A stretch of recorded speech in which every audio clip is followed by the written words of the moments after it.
Hello and welcome back, everybody, to Pep Talks. We are here again with another gorgeous guest. Today, I'm joined by the beautiful Claire Callaghan, who is one of my past and possibly future clients. We are in talks to continue working together.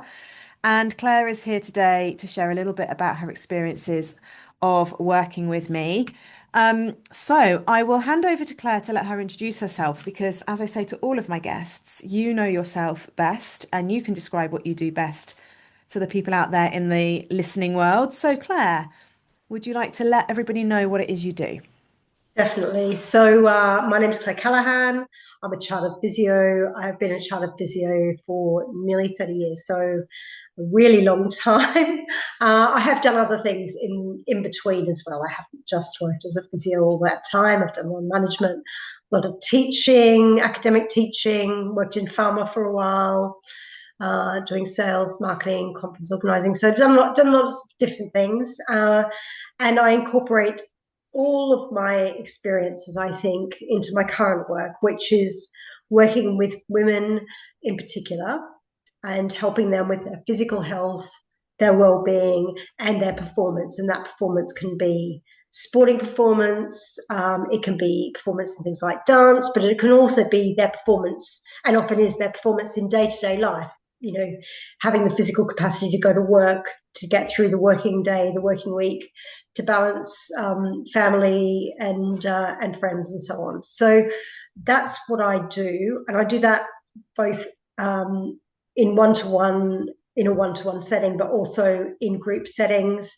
And I've got a membership that I run with a dietitian and nutritionist called Laura, and it's called the Anchor Collective. So we run that together, and I do masterclasses, speaking engagements, and so on. So yeah, it's a busy program, and I really enjoy it. So yeah. Thank you. Thank you. Okay, so first question for you. This is not an interview, Mhm. by the way. We're going to go with the flow of how this Sorry. comes out. I'm going to start with a question and just see where this goes. So, Mhm. before you started working with me, so we've been working together. You were inside the Simplify program, which Mhm. started in October 2025, Yeah. for 6 months. So, before you joined that program and started working with me, how would you describe your life and business on a day-to-day basis? So, I've been very fortunate. Things have always gone pretty well. I've got a really solid base of patients. Uh, the issues that I had, and I think, they're common to a lot of us, is that I've got a really busy program with my children. I've got teenage kids.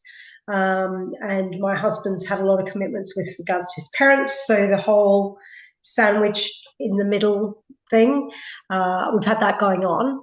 And I guess I'm in a vocational role for my one-to-one patients. So I've always found it hard to say no, and I've always found it hard to sort of fit things in and try and not twist and turn myself inside out, back to front, in order to accommodate the needs of patients.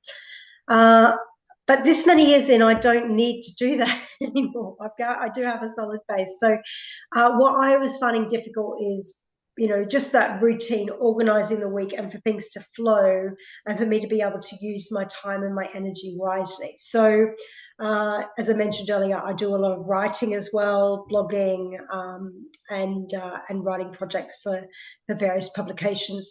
And I was finding it hard to get in that creative space to have those blocks of time because I wasn't really able to sort of shut that time out. And what I think, that's what I was really struggling with, Yeah. is having that time and energy and space, and headspace, to really do quality work as well as quantity, Yeah. and at home as well, to be fully present at home. Yeah, and if I remember back to when we first started working together, we had some conversations about boundaries, didn't we? And how Yeah, actually there was definitely. some people pleasing going on in order to not let down potential clients. You were sort of squeezing people in where you could, wherever there was a little gap, you would squeeze a client in, which was then meaning that the business evolution that you were looking for because your business is evolving, not completely away from patient or client centered, but you've got other avenues you're exploring, aren't you?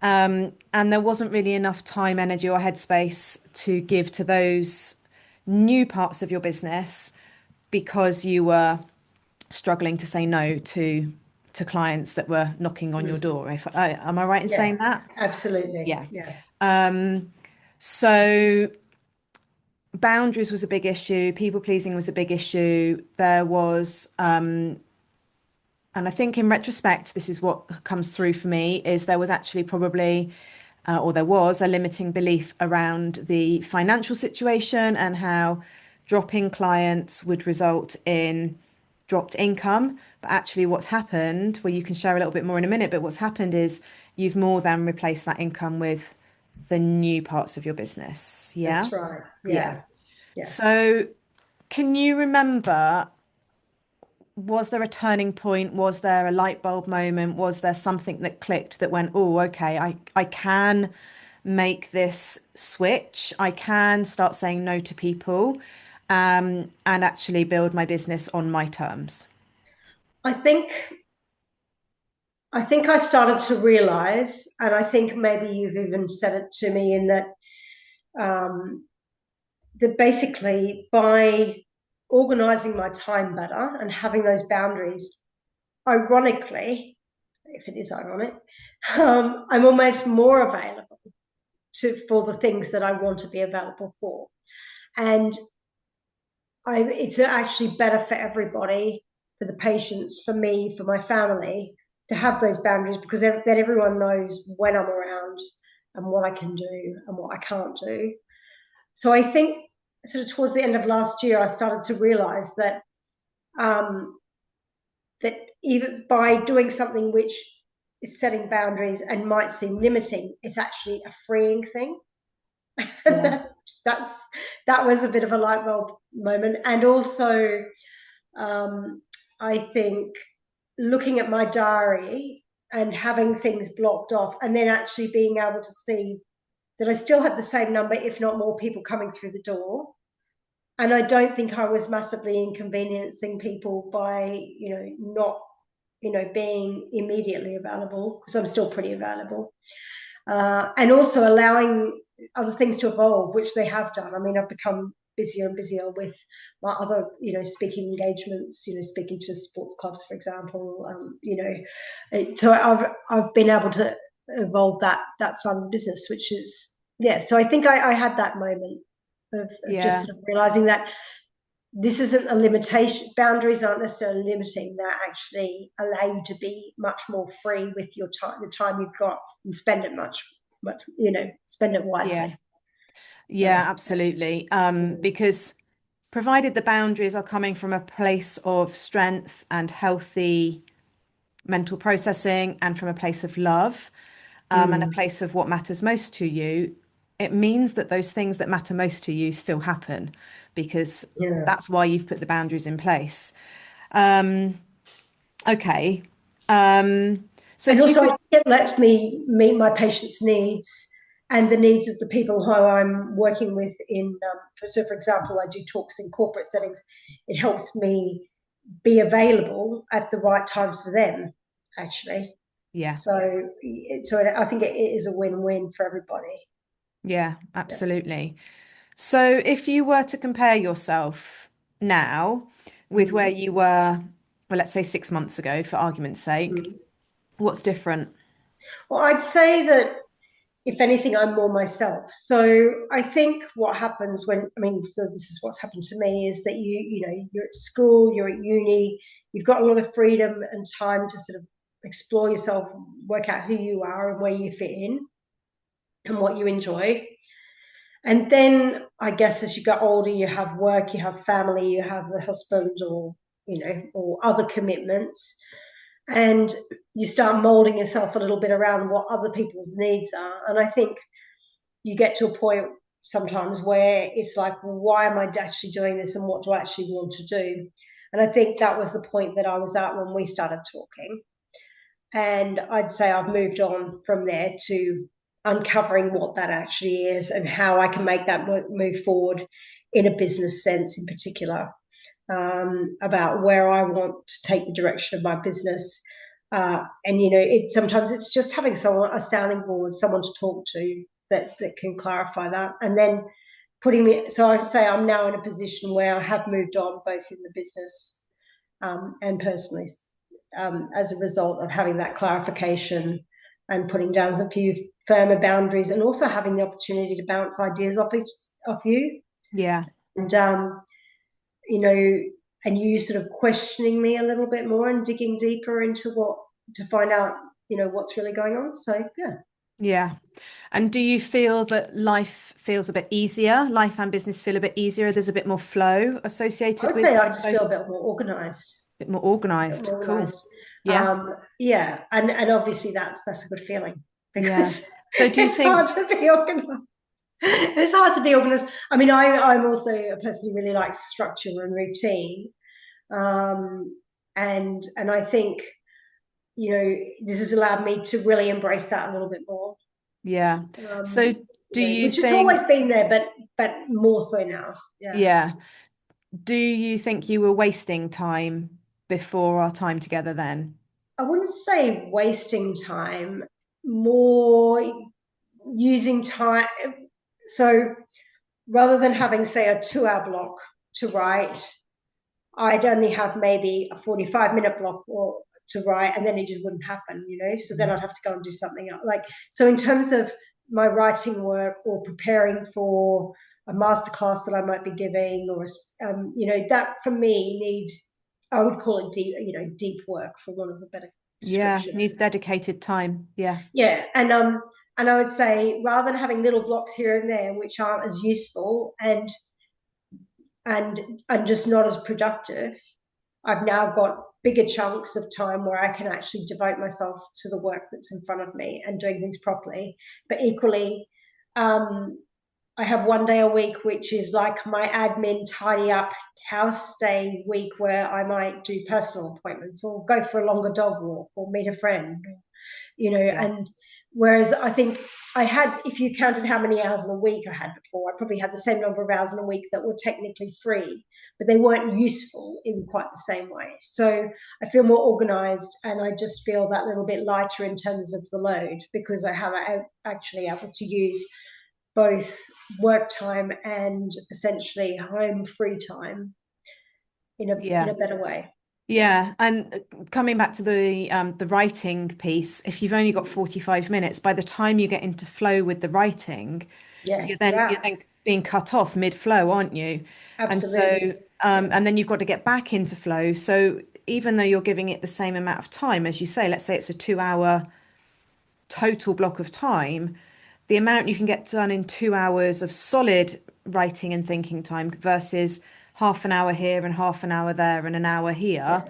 is so much more because you're in that flow and you can keep that flow moving and actually produce probably an entire piece of content in a Yeah. 2 hour window as opposed to having to get back in the zone. They say it takes they say it takes 20 minutes to get back in flow if you're interrupted, which is why having things like messages that pop up on your desktop, phones pinging all the time, and That's so on and so constant. forth, is that every time that happens, it takes you out of that flow state and it takes you 20 minutes to get back on track from where you started from before. So with your the way you have structured your week, you're now giving, you only need one 20-minute block because you're putting it in a 2 hour block. Whereas Mm. previously you needed a 20-minute block and a 20-minute block and a 20-minute Yeah. block. So everything just takes so much longer and feels so much harder. And as you said earlier, you then don't do these things because you think, well, I've only got 45 minutes. By the time I get into flow, there's Mm. almost no point me starting because I'm only actually going to get 20 odd minutes worth of work done while I'm sat here. Yeah. So I love that you've found that way of organizing or time blocking your week that Mm. works for you, but also and frees up an entire day where Mm. you can catch up on things if you need to catch up on things, but also enjoy your life as well. Yeah. That's amazing. Yeah, no, it's been really helpful. And I think it's the way that you've sort of not challenged me, but just asked me deeper questions about various things and what's possible. That's helped because sometimes it's hard to see from within what's possible. So Yeah. yeah, It's very hard to see when you're in your business where the possibilities might be because we're so busy on what we're doing within our business as it currently stands. It's very difficult to see what's going on to the left and the right because we're somewhat blinkered, aren't we, really? yeah, And I think it's why it's so useful for all of us as business owners to have somebody who can support us externally and prod us a little bit and question us a little bit, but also bring into the conversation things that you might not have seen. Because, as I say, it's not that we're blinkered that there aren't opportunities out there. It's just very hard to see the opportunities when we're deep in the trenches of doing the stuff that we need to do to keep our businesses moving forwards. And unless we are able to, step out and go on some sort of business retreat or something, it's quite hard to see, yeah, to see the opportunities that aren't literally right there in front of us. Uh, yeah. No, so that's exactly right. And also, and when opportunities do present themselves, which they have done, and you and I have talked about, which things to say yes to and which things not to say yes to, you yeah, know, sorting that through can be quite difficult. And it's helpful to have someone to talk that through with as well, yeah, who kind of gets it. Yeah. yeah, because there's a fear of an opportunity being missed, isn't there, when actually we need to make sure that the opportunities that we're connecting with and progressing with are completely aligned with our personal vision for our life and our business. And just because there's this amazing opportunity sitting over there doesn't necessarily mean it's the one for us right now. It might be for us in 6 months, 12 months' time, but it might not be Mm. the one for us right now. Particularly if it impacts on things outside of our business that are important to us. And I know your family is very, very important to you. And so I know a lot of the conversations we had were about making sure that you were still able to give yourself fully to your family, but also building this business that you absolutely love and bring in the income that you need. Yeah. It's getting it all. Yeah. Yeah. Have there been things that you have needed to let go of in order to bring you to where you are now? Yeah, I think so. Well, certainly self-limiting beliefs. Got to get rid of that. And I think when you come from a vocational background, and I know you spoke to Gemma on one of your podcasts, and she comes from like a social work nursing background. I Yeah, think yeah. come from a clinical background the way she and I do. There's an expectation in a way that you are that person, you are that vocation, and actually you're far more than that. That is a jumping off point and an important part of an identity, but it certainly isn't the whole thing. So I think it's also being able to move beyond that stereotype of what people might perceive you as being, and moving beyond that. So letting go, trying to Yeah. let go of that, and actually being happy to let go of that. I think I was very fine with that when I was younger, but I think the older you get, maybe it gets harder. I don't know. Well, Yeah, yeah. I mean, I guess you've been identified as a physiotherapist for so mm, long now. Like you said at the start of this recording, you have been a chartered physiotherapist for over 30 years. So that yeah, label, if you like, mm. has been attached to Claire Callaghan for 30 odd A years. long time. And so not only is it that other people have attached that label to you, but you've attached it to yourself. And the Mm, idea of identifying as something beyond that can feel quite scary because think that's a mm. really long time. Yeah, Um, and also and people who say, "Oh, I only think of you in that, like in this way." It's kind of like, oh, because they've only ever known you in that capacity, I guess, right? yeah, and I find that like, oh, especially because I mean, I didn't grow up here, so I guess people know me through a lot of people here know me through my work, so they don't know a bigger picture than that. So Yeah. I think it's sort of moving through that a little bit has been important. I think in terms of socially and business wise, I as you mentioned earlier, I like to please. I don't know if I'd call myself a people pleaser, but I do like to please.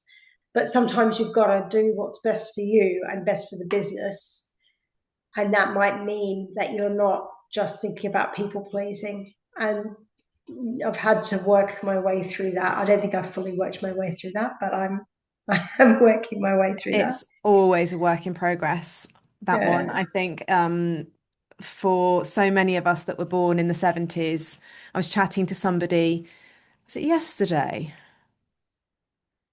I can't remember when it was. In recent days, I was chatting to somebody who was also a 70s baby, and she was sharing that we were in the practical parenting era where little girls should be seen and not heard, and we needed to have strong resilience, and we needed to prove ourselves to be independent and capable little girls. And I think, you and I have both got university degrees, and so we're not, we're high achieving, intelligent Mm, women. And within all of that messaging, there was a lot of we need to look after other people. We need to care for other people. We need to be kind. We don't, you must share your toys. You must mm. when it comes to other people. So again, it's a lifetime of what's the word I'm looking for? Well, Um, conditioning, I suppose, Conditioning. isn't it? That's exactly the word I was looking for. That was Mm, slipping my perimenopausal brain. A lifetime of conditioning, particularly when we were in those vulnerable younger years where we didn't really know any better. So to unpick it in 6 months, it's unlikely. mm. It's still, I mean, I've unpicked quite a lot of it, but I've still definitely got work to do on that area. And it's Um, interesting that you say the 70s because I find through various networking things I go to, and even looking at my own younger, because I'm the oldest of a bunch of siblings, and I see them, my younger sisters who were born in the 80s, they don't have that as yeah, much. It's not as, they're like, I mean, admittedly, one of them's got a psychology degree, so she's probably developed a few tools, but yeah, it's just that I think it is um, a real thing for people born in that time that you are very much brought up in with all of those preconceived notions, and to then turn around, at 50 odd to go, oh, actually, I don't need that. That's not what I really need, and it's okay if it's not. If I'm not yeah, making everybody happy, I've got to make myself and my family and my circle happy first, yeah, and that's just how it is. Rather than trying to, yeah, be all things to all people, I guess. Yeah. yeah, absolutely. Yeah. Um, Has this work changed the way you trust yourself? That's a quite deep question, isn't it? How has it changed how you Yeah, trust yourself? the short answer is yes, I do trust myself more. And I think I'm getting back to being, I wouldn't want to say ruthless because that makes me sound the opposite of nice people pleaser. But I would say it's made me more aware of being more decisive, I guess. Yeah, more I think you're decisive. probably more discerning, aren't you, of where More you discerning, put more your time and decisive. energy. Yeah, definitely more discerning. Um, and just feeling good about being that way, because Yeah, I think by nature I am quite discerning and quite sort of, I do examine things at a deeper level before I decide things, but once I've made a decision I really go with that. um, and I think I kind of felt like I shouldn't be like that a little bit, but now I've gone back to being who I really am, yeah. which So is it's more not like just, that. Yeah. yeah. Because you've realized actually those decisions are good decisions and they're coming from the right place and Yeah, sort of and taking you trusting in the my right gut a little direction. bit more. I'm not saying Mm. everything should be gut driven, but Well, if you've got the feeling, yeah, trusting the feeling a little bit more, going yeah, with how things feel. Uh, Whereas if you've got that constant nagging voice in the back of your head saying something's not quite right, then you kind of got to listen to that. Yeah. Absolutely. Yeah, Yeah. absolutely. Um, how do you show up differently now than you did then for all aspects of your life and business? Um, just probably a bit more intentional, I think, Yeah. if I had to say. Yeah, just and I think that that taps into what you said about discerning. So, just if I'm going to, so for example, if I'm going to meet, this week I'm meeting with some local personal trainers that one of whom I know already, for a meeting just to get to know them a little bit better because I think our business seems to be quite aligned. And it's doing smaller things like that with intent and purpose, or looking at my professional development and really being quite discerning about which professional development that I choose to do that's really aligned with my business rather than what is a current trend in physio, for example. So it's about, yeah, it's a little bit more intentional, I would say. Yeah. And I remember you sharing with me when we had our final call inside Simplify, something along the lines of your husband likes the fact you've got stronger boundaries now because he's getting a more present version of you I think when, so. I'd like to think so. You'd have to ask yeah, him, but I think so because yeah, when I'm like, there's definitely times when I'm at home that I am much more in the zone of being at home as opposed to sort of constantly checking bits and pieces. And yeah, I think it is important because everything again, that's something that's changed over the years, isn't it? I mean, it used to be like you clock off from work and that's it, whereas now it's fully immersed into our phones and in our lives, and having that ability to put it away and just not yeah, worry too much. so much Yeah, harder. yeah. Yeah. It is harder. And I think when you're running your own business, it's harder as well because there's Oh always, yeah, oh, I could do that, or I could do that, or I'll just check that email, or I'll just, and then suddenly 2 or 3 hours has disappeared. Or you're not actually doing anything, but it's just all chuntering away in yeah, your brain when you're actually like having dinner with your family or trying to watch a film with them or whatever, and you're not actually focused and present on what's going on within your yeah. environment, your brain's just in the Mm. background, and really hard to switch it off. But when we can, it's a really good thing. It's so much more Yeah, powerful. And it does mean that we, like you said, that word intention, it's such a powerful word. When we're acting and thinking from a place of intention rather than just habit, that's when things start to change. yeah. And also, I think for me anyway, there was always, in the last sort of 20 years or so, that multitasking is a great thing. And isn't it wonderful that women can do so many, the cook dinner and answer an email and help the children with the homework and do about and run their business whilst, doing it all at the same time. I don't think that sort of would ever have suited me.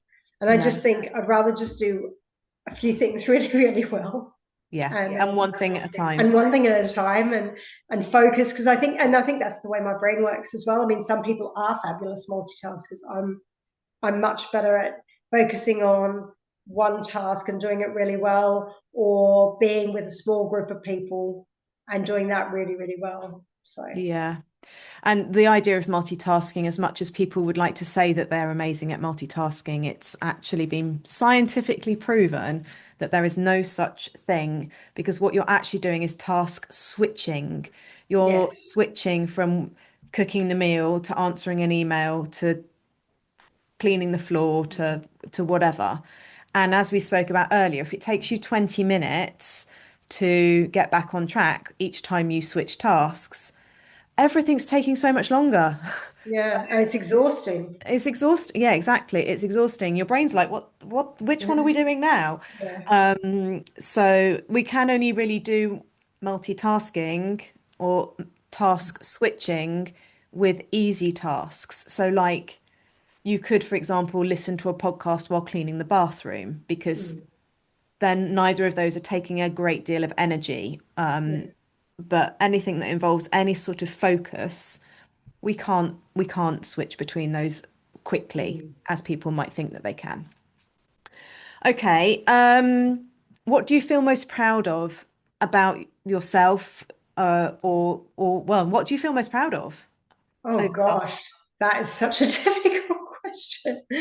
Um, I guess, I mean, probably the fact that so as you can hear in my accent, I'm Australian. I've come over here 20 odd years ago.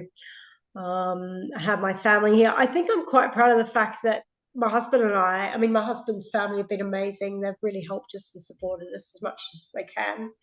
But I'm proud of the fact that I've managed to do a lot of bringing up my kids and our kids by ourselves, apart from the input that we've obviously had from my in-laws, but they're relatively elderly and my mother-in-law's since passed on. So yeah, the fact that we've actually done a lot and continue to do a lot on our own. Yeah, I think I'm quite and maintain our careers and establish ourselves Yeah, from fairly much a standing start. So I think that's been probably the biggest thing. We're still here, we're still going, and that yeah, without having all that childcare assistance and all of that, like running around to various activities, that's on us, and that we've done it, and yeah. we've done it, and we're financially sound. I'm proud of that.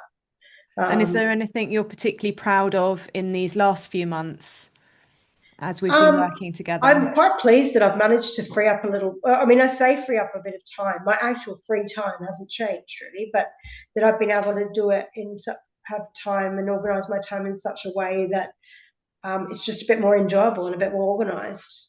Because Yeah, I'm pretty structured and pretty organised, but I'm not. I'm not like Monica from Friends. Everything's not, not completely perfect like that. But so I feel a little bit more organized, more aligned. I've also had to make some good business decisions along the way about how I use my time, as we mentioned. I've started this membership with Laura and looking at women's physical health and well-being and diet and physical activity and so on. And I've had to make a few business decisions around that and support with that and fit that all in. I'm quite proud of the way that I've done that and that's evolving and it is evolving really nicely.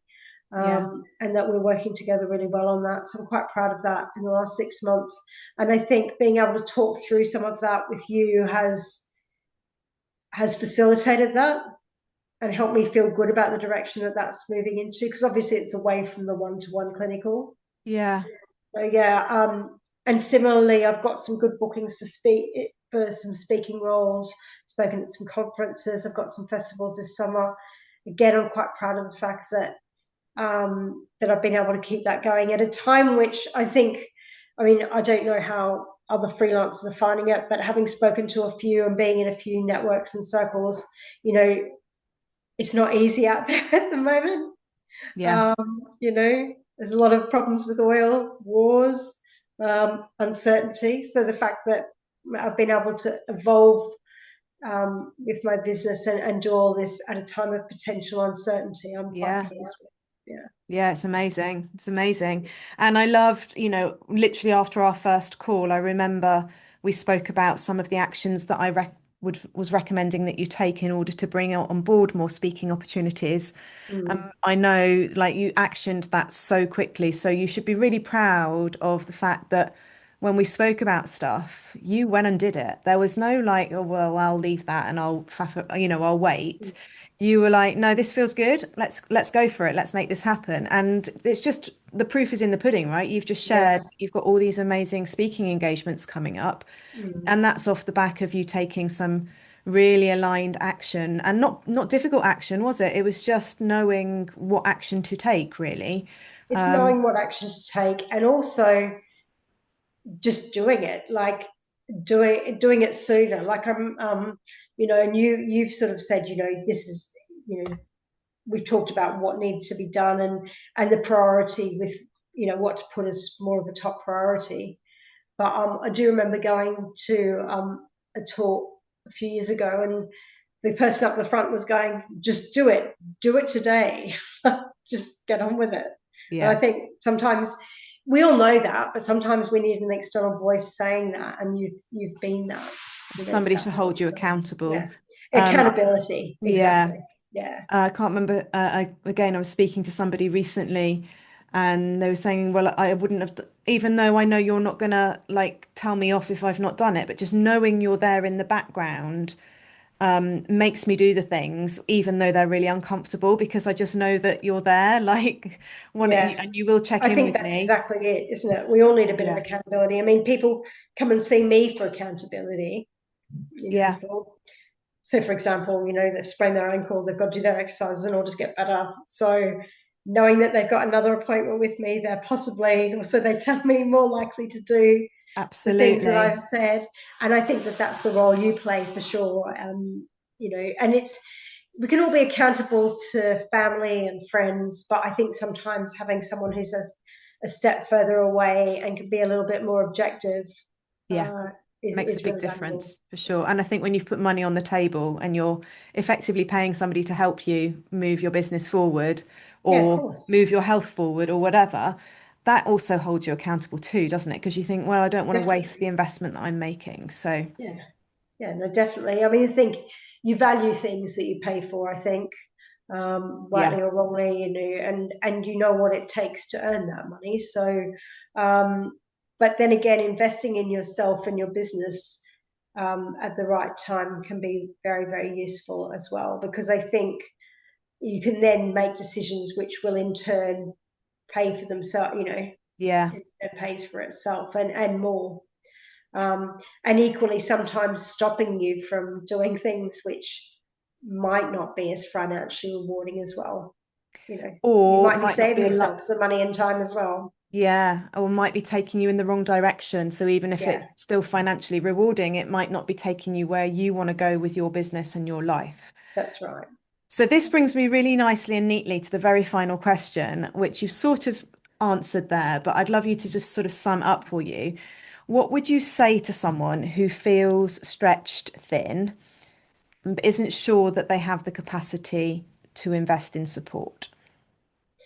Um, well, if you're stretched really thin, uh, then you probably feel like you haven't got much time to look at the bigger picture. But in fact, by but there will be a niche in there if it's a priority for you.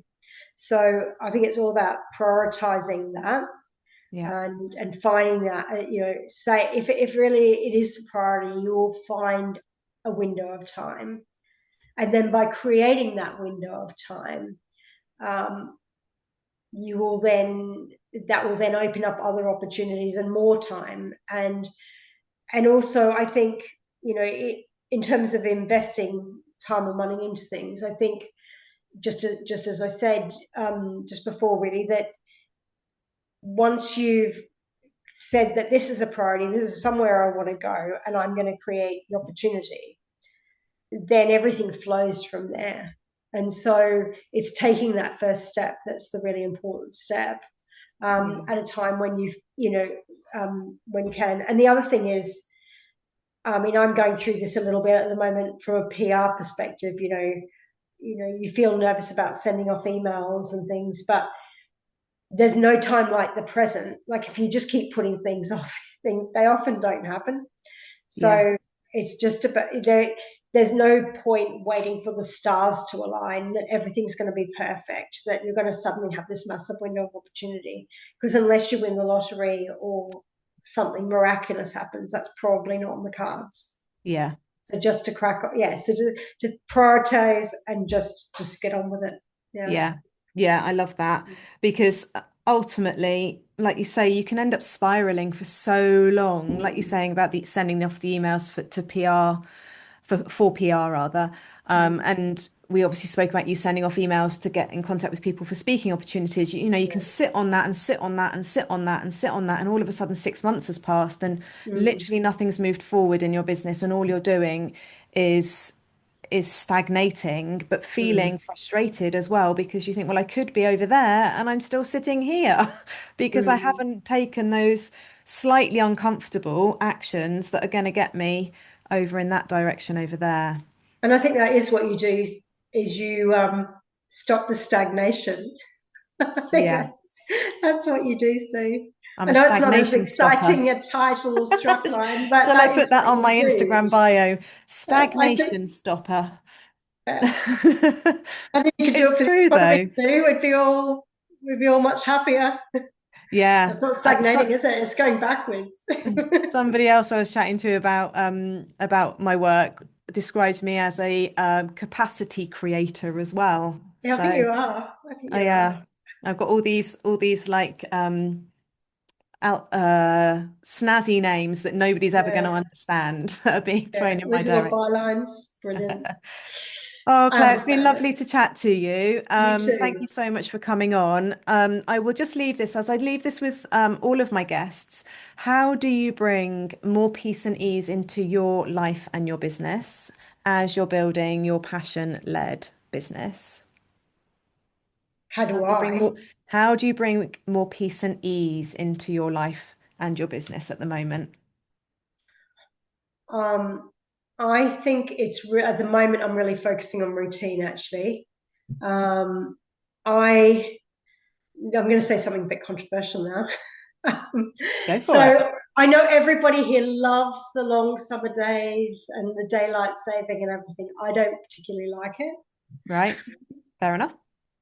So because I didn't grow up with it. So I find the long days really hard and I have to work really hard to go to bed at a reasonable hour.